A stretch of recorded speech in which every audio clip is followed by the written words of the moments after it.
रुद्राय च नमः शर्वाय च पशुपतये च नमो नीलग्रीवाय च शितिकण्ठाय च नमः प्रवर्तये च व्युक्तकेशाय च नमः सहस्राक्षाय च शतधन्वने च नमो गिरिजाय च शिपिभिष्टाय च नमो मेधुष्टमाय चेषुमते च नमो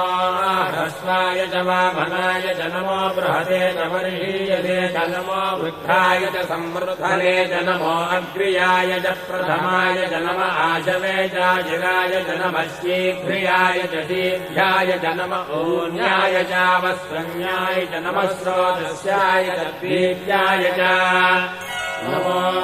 ज्येष्ठाय च कनिष्ठाय च नमः पूर्वजाय चापरजाय च नमो मध्यमाय चापगल्भाय च नमो जघन्याय च बुद्ध्याय च नमः श्रोभ्याय च प्रतिशल्याय च नमो याम्याय च क्षेम्याय च नमो उर्भज्याय च खल्याय च